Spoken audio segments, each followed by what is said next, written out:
Hello lovelies and welcome to another Retro Rumble with my good self, Slayer of the Sulphurous, Eliminator of the Execrable, Drinker of several strong cups of tea per day, the Fragnostic. Tonight Crusaders, we're going back to my personal gaming ground zero, the first console I ever owned, the Atari 2600, for a look at the primordial evil that lurked inside its black library.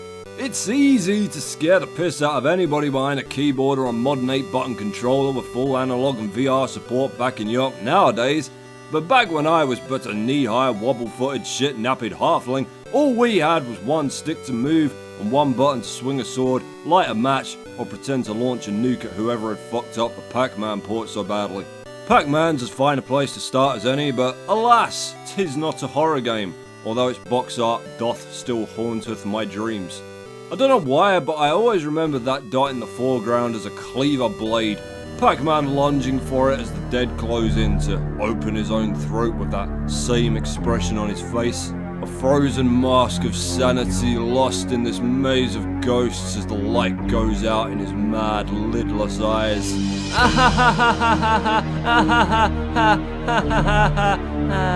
Fortunately, there's a fairly entertaining clone on the 2600 that just so happens to be the first ever game based on the legendary sci-fi horror franchise, Alien. So, yeah, I mean, how do you review Pac-Man? Because that's essentially what this is. It's like trying to review concrete, you can't really. All you can do is review the shit people drop on it. The dots are now alien eggs that I guess you're stamping on as you charge around. The ghosts are now brightly coloured xenomorphs. The bonus fruits are now spaceships. The power pellets are now pulsars. And the warp tunnel at the edge of the maze is now the hyperwarp passage. There is one cool new addition in the flamethrower, of which you get 4 seconds of fuel per life that you can use to send the aliens temporarily scuttling off in the opposite direction. But don't try and be a bloody hero and kill them with it, because they quickly figure out that they don't give a shit about your crappy flamethrower and kill you anyway. After you smash all the eggs, you get a bonus stage where you go across a motorway full of the fucking things, before you start all over again with the xenomorphs chasing you faster and the pulsars wearing off quicker, until they inevitably kill you or capture you and get you pregnant so you give birth to whatever E.T.'s dick would look like if he hid from the government inside the cabin from Evil Dead 2. It's pretty fun for what it is, and until Miss Pac-Man came out the year after, it was the best version of Pac-Man that you were going to get on the Atari by a long way. It was also Fox's first ever studio title, and they actually went on to put out some really decent games for the 2600. Bank Heist, Fantastic Voyage, Worm War 1. Why in the name of God they felt compelled to make a game based on the movie Porky's is anybody's guess, but hey, it was 1983. The video game empire was falling apart, and if anything was going to save the industry, why not a piece of shit game based on a Bob Clark sex comedy? Who wouldn't suggest that with a head full of panic cocaine? But hold on! If Fox were thrown in with a gaming crowd, make room in the pool for Warner Brothers. Make plenty of room too, because they just went ahead all to the end of the diving board and then did something much less sanitary with the Atari adaptation of Gremlins. You play as Billy Peltzer from the movie, and once again, you've let your Mogwai situation get hideously out of control. Except this time, you appear to have completely lost your fucking mind and have created some kind of mass breeding program for the purposes of your own personal gremlin battle arena. On the first screen, you've got a row of hamburgers behind you, which you have to stop the Mogwais from eating by catching them as they drop out of the ceiling like a cockroach infestation. This is just a points building stage, nothing bad can happen to you here, but that changes in the next section when the eggs hatch and the gremlins start wandering down the screen at you. Shoot them dead, or they'll get to the bottom of the screen and you're down a life. It is literally about 5 minutes worth of entertainment, if that, because after that it just loops over and over, and the Mogwai stage becomes fucking impossible to keep up with. One of the few decent things to come out of Atari's notoriously awful follow-up to the 2600, the 5200, was actually a far better version of this game where you had to round up the Mogwai and stick them in a pen, rather than forcing you to suffer through a dogshit port of Kaboom with the directionless sensitivity of a millennial losing a cake decorating contest. But hold on, if Fox and Warner Brothers were thrown in with the gaming crowd, make room for New Line Cinema? Okay. The Texas Chainsaw Massacre came out for the 2600 in 1983, which is still a sentence I have incredible trouble grasping. The Texas Chainsaw Massacre on Atari. and you play as Leatherface. Can I just take you back to an episode of Dead Pixels I did real quick for a quote from ATARI co-founder Nolan Bushnell on the 70s arcade shocker Death Race? We were really unhappy with Death Race. ATARI had an internal rule that we wouldn't allow violence against people. You could blow up a tank or you could blow up a flying saucer, but you couldn't blow up people. Yeah, take that, tank. Take that, you filthy UFO. What in the fuck, man? So, in this adaptation of the heartwarming family comedy, you control Leatherface, who, I appreciate the effort they went to with his mask, even if he looks more like a mortified Mr. T with that mohawk, but why have they put him in a giant blue baby onesie? Why is the chainsaw the same colour? Well, you could have made it grey at least, so it doesn't look like he's killing people by flapping his damn arms at them and slapping them to death. The idea here is to chase your victims through an endless field of obstacles and cut them into pieces with your chainsaw, which only has a limited amount of fuel available. You have to rev it manually to both kill your prey and cut yourself loose if you get stuck on a fence or a bush, and with absolutely no way to top up your petrol in the game, you better be damn sure you're gonna hit whatever you're swinging at before you press the button. The trouble with that is that your victims teleport all over the fucking place like you've run onto the sports field for Professor X's School for the Gifted. The most frightening things in this game by far are the haunted wheelchairs. Woo! They only move when you move. They like to roam in gangs and watch while you kill people. I'm telling you, Silent Hill needs to keep these things on a leash. Every time your fuel drains all the way down, you lose a life. Do that 3 times, which will happen incredibly quickly considering you can't refuel, and it's game over, and you get the indignity of watching a little girl kick you in the arse so hard that you stop existing. Yeah, just because my chainsaw is empty, kicking a 6.5 foot, 300 pound serial killer up the arse is a grand idea. The Texas Chainsaw Massacre game was actually nothing to do with New Line and everything to do with Wizard Games, a short-lived division of Wizard Video who handled distribution for the original movie when it came out on VHS. They only had one other title released, again for the Atari 2600 in 1983, and once more based on a famous horror movie. Halloween is a little more conservative than your pixelated rampaging as Leatherface, and is also by far the better game. You control Laurie Strode, babysitter extraordinaire, attempting to rescue an infinite number of kids from your knife-wielding lunatic brother Michael Myers across a 16-room mansion. Michael makes good use of the serial killer teleportation ability that he and his kind enjoy in the slasher genre, and can appear from either end of any room, or even jump out of doorways that can transport you to different floors or areas of the house. If Michael catches you, he'll chop your pretty little head off and you run around all over the place with blood squirting out your neck hole, instantly transforming you into the scariest fucking thing about Halloween. You rack up points in 2 ways here. You can grab the kids you find and drag them over to the safe rooms at the extreme ends of the house, or you can find a weapon and stab Michael with it, which causes him to retreat for a few seconds, cursing your name. Let Michael get a hold of the kids and he'll stab them to death. He will straight up kill a 6-year-old in front of you, leaving the mangled, blood-soaked body on the floor for you to stare at in sheer vintage 1983 horror as he comes for you because, make no mistake, while the movie might have had Michael single-mindedly pursuing his sister and killing anybody that got in his way, in the game, if there's a kid on screen, he will always go for the kid first. You're his secondary objective here. He's now a serial child murderer. That's right, somehow, an Atari 2600 game made one of the scariest movie villains of all time infinitely more horrific. Kudos, Wizard Games. Bravo. Halloween is a very decent game beyond its shock theatrics. And once you get past a certain points threshold, Michael receives a considerable speed boost that makes survival far more challenging, but it also seems to ramp up his trollometer, as he will often trap you for a fucking age by boxing you in a 2-room trap, appearing from one side and then the other, forever and ever, for all fucking eternity. The kids also have an aggravating tendency to wriggle free from your grasp as you cross screens, forcing you to continually go back for them. Stupid goddamn kids! Fuck you, I'm done trying to protect you.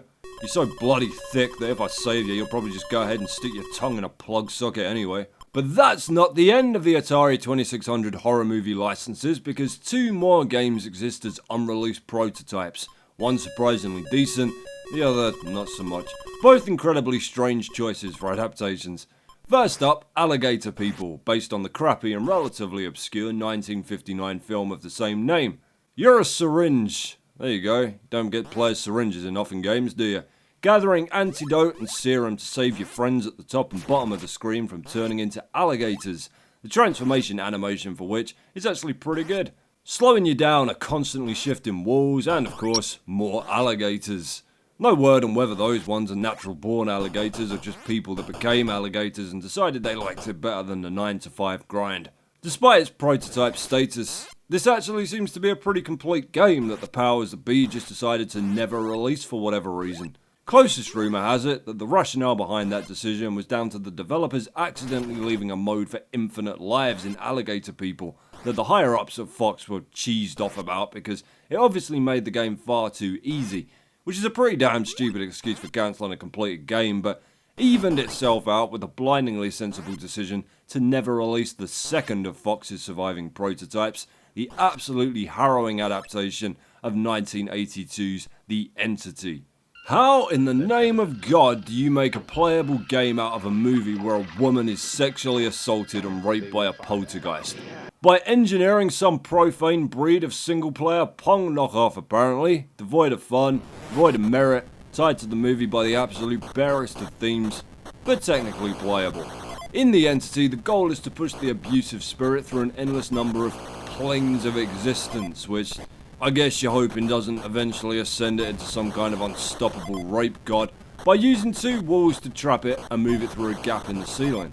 If you're too slow and the screen moves up too far, the spirit escapes and you lose a life. There's really very little else I can even begin to say about this, other than it coming off as the most aggravating game of table tennis ever devised. You'll get a lucky bounce through every now and again, but 9 times out of 10 the spirit will spack around having an extended fit before it goes through the hole, which often lasts a shorter time than if you wasted valuable seconds trying to line up a miracle shot. So the best strategy is to just slam the walls together as fast as you can and ride your luck as far as it will go. This crap went in Fox's development bin without too much fuss, thankfully. In a fair and just world, charging money for The Entity should have unleashed the one from the movie into the next toilet you unbuttoned your pants in. But let's move on from ropey cinema spin-offs now and onto classic literary abominations in Frankensteins Monster, a platforming panic fest that borrows a fair amount from Pitfall. The aim here is to gather bricks from the dungeon at the bottom of the screen and bring them back up to the top so that you can wall in the titular jigsaw zombie before the lightning has a chance to fully reanimate him. Each time you successfully raise your barricade another foot, the game gets harder. The spiders multiply, the log in the water fragments and starts moving, and the pits change shape and become more numerous. The hit and edge detections make this game unforgiving enough on their own, but every time you make it back to the top of the screen with a brick, you have to battle your way through a swarm of vampire bats to lay it. You can't die on this screen, even though there are times that you'll pray for death, but whenever a bat hits you, it stuns you and knocks you backwards, which usually triggers a chain reaction of other bats smacking you down back to the bottom of the screen. The bats start the game in fairly organised formation, but towards the end, Jesus Christ, look at this fucking madness. It's like trying to dodge somebody sneezing on you, when that somebody is your bloody Siamese twin. Frankensteins Monster is the scariest title on the Atari by far for one reason.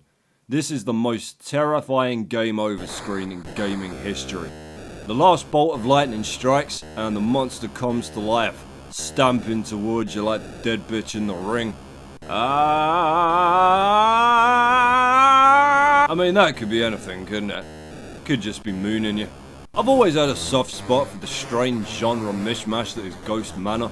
Your friend's been captured by Dracula, and it's up to you to fight your way into his castle and get him back before dawn breaks. Your first challenge is to play tag with a rainbow-coloured ghost who, on the easiest setting, you have to catch 25 times before it'll let you progress. God damn, that is one deeply bored spirit. The next screen is a shooter that gives you a limited number of spears with which to wipe out all the bats and ghosts patrolling the castle perimeter. Running along the bottom of the screen is an axe-wielding mummy who won't die until you've killed the rest of them. Run out of spears? Tough shit. Back to playing tag with Fruity the Phantom. Get past that and you got 2 whole floors worth of searching coffins for the crucifixes that you need to beat Dracula, while an electrified wall moves back and forth across the screen. Touch it once, back to the graveyard. The coffins are ridiculously difficult to search, and a lot of the time you end up having to wiggle the joystick all over the damn place to get it to register that you're even there. Once you finally get to Dracula's chamber, you wonder where he is and why Jack the fucking Ripper is creeping across the room at you. I can't tell you how long it took me to figure this out when I was a kid. You gotta lure him over to you, get directly underneath him, and then spam the fire button as fast as you can to bounce him into the cell at the top of the screen. Then your friend's free. Don't make the mistake of running out the exit without him because he's all pale and weak from being fed on. He's probably going to rip your throat out on the way home from being turned. And hooray! Happy ending. It's a good looking game, but once you solve the mystery of what the fuck's supposed to be happening, the only real challenge is the shooting stage, and the extremely stringent hit detection guarantees that will run dry on entertainment before long. That brings us to our last, best, and most well-known horror title on the Atari 2600, Haunted House. It wasn't much to look at back then, and it certainly hasn't got any prettier since then, but the atmosphere this game commands with a pair of eyes, a couple of ghosts, and a whole lot of pitch black still runs strong to this day. You're trapped in a 4-story mansion, and to escape, you have to find 3 pieces of an urn and return it to the front door on the first floor. You can only find the urn pieces while you have a match lit, but standing in your way are locked doors and roaming enemies. Doors can be unlocked with a skeleton key, and enemies can be warded off with a scepter, but the big stipulation here is that you can only carry 1 item at a time, leading to some truly tense moments for when you have to drop the anti-ghost stick that you will cling to like a crutch.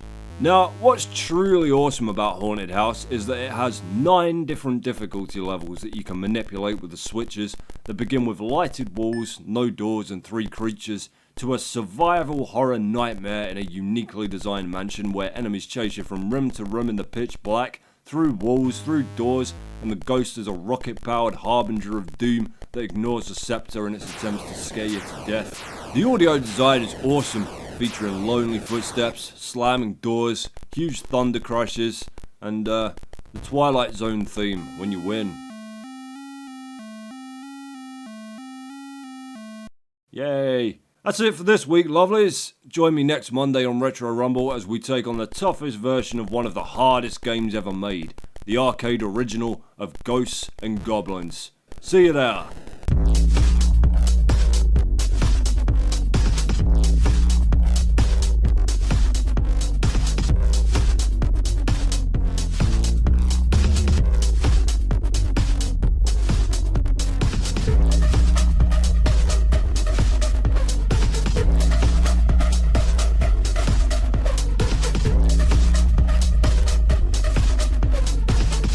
Prehistoric bitch, how we do things downtown.